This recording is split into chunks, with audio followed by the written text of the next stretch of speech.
Hello friends, welcome to my channel. ನಾನು ಇದೊಂದು chutney recipe ಮಾಡ್ತಾಯಿದ್ದೀನಿ ನೋಡಿ. ಇದು ಏನು ಚಟ್ನಿ ರೆಸಿಪಿ ಅಂತ ನಾನು ನಿಮಗೆ ಈ ವಿಡಿಯೋದಲ್ಲಿ ತೋರಿಸ್ಕೊಡ್ತೀನಿ.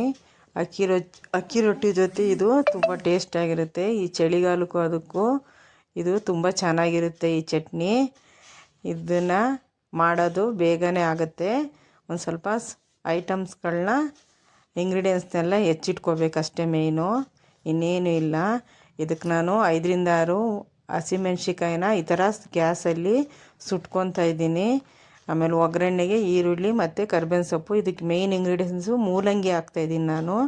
ಸ್ವಲ್ಪ ಹುಣಸೆಹಣ್ಣು, 1 ಕಟ್ ಕೊತ್ತಂಬರಿ, 1 ಗೆಡ್ಡೆ ಬೆಳ್ಳುಳ್ಳಿ ತೊಗೊಂಡಿದ್ದೀನಿ. ಮೂಲಂಗಿ ಹಾಕಿ ಮಾಡ್ತಾಯಿರೋದು ನಾನು ಇದನ್ನು ಚಟ್ನಿನ. ಇದು ರೊಟ್ಟಿಗೆ ತುಂಬ ಚೆನ್ನಾಗಿರುತ್ತೆ. ಇದನ್ನೆಲ್ಲ ರುಬ್ಕೊಬರೋಣ. ರುಬ್ಬೋ ಹೊತ್ತಿಗೆ 1 ಸ್ಪೂನ್ ಜೀರಿಗೆ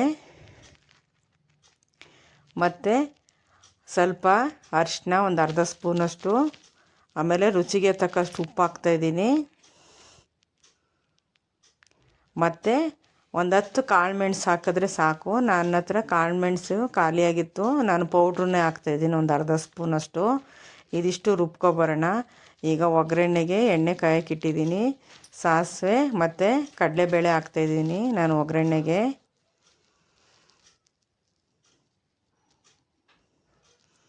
ಇದು ಸ್ವಲ್ಪ ಚೆನ್ನಾಗಿ ಪನಗಬೇಕು ಕಡಲೆಬೇಳೆ. ಈಗ ಪನಗಿದೆ. ಈಗ ಈರುಳ್ಳಿ 1 3 ಹೆಚ್ಚಿಟ್ಕೊಂಡಿದ್ದೆ ದಪ್ಪ ಸೈಜು, ಸ್ವಲ್ಪ ಕರ್ಬೇವಿನ ಸೊಪ್ಪು. ಇದು ಚೆನ್ನಾಗಿ ಫ್ರೈ ಆಗಬೇಕು. ಫ್ರೈ ಆಗಿದೆ. ನಾನೀಗ ರುಬ್ಬಿತ್ತಿದ್ನಲ್ಲ ಆ ಮಸಾಲೆನ, ಚಟ್ನಿನ ಇದಕ್ಕೆ ಒಗ್ಗರಣೆಗೆ ಹಾಕ್ತಾಯಿದ್ದೀನಿ. ಅದು ಚೆನ್ನಾಗಿ ಸ್ವಲ್ಪ ಕುದಿಬೇಕು ಅದರಲ್ಲಿ. ಅಷ್ಟೇ ಫ್ರೆಂಡ್ಸ್, ಬೇಗ ಆಗೋಗುತ್ತೆ. ಈ ಕಡೆ ನಾನು ರೊಟ್ಟಿ ಮಾಡೋಕ್ಕೂ ಇಟ್ಟಿದ್ದೆ. ನನ್ನ ಮಗ ಡ್ಯೂಟಿಗೆ ಲೇಟ್ ಆಗುತ್ತೆ ಅಂಥೇಳಿ ನಾನು ಅರ್ಜೆಂಟಲ್ಲಿ ಮಾಡ್ತಾಯಿದ್ದೀನಿ.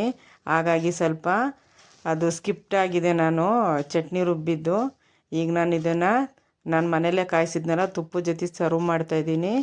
ನಾನು ನಿಮಗೆ ಈ ವಿಡಿಯೋ ಇಷ್ಟ ಆಯಿತು ಅಂದ್ಕೊತೀನಿ. ಮತ್ತೊಂದು ರೆಸಿಪಿ ಜೊತೆ ಬರ್ತೀನಿ. ನಿಮ್ಮ ರೇಖಾ. ಈ ರೇಖಾ ಮನೆ ಅಡುಗೆ ಚಾನಲ್ಗೆ ನೀವೆಲ್ಲರೂ ಲೈಕ್ ಮಾಡಿ, ಶೇರ್ ಮಾಡಿ, ಹಾಗೆ ಸಬ್ಸ್ಕ್ರೈಬ್ ಮಾಡಿ ಫ್ರೆಂಡ್ಸ್. ನಾನು ಮನೆಯಲ್ಲೇ ಮಾಡಿರೋಂಥ ತುಪ್ಪ ನೋಡಿ ಎಷ್ಟು ಕಲರ್ಫುಲ್ಲಾಗಿ ಬಂದಿದೆ. ನಾನು ಅರಿಶಿನ ಏನೂ ಹಾಕಿಲ್ಲ ಮತ್ತು ತುಂಬ ಟೇಸ್ಟಾಗೂ ಇದೆ. ಟಾಟಾ, ಬಾಯ್ ಬಾಯ್.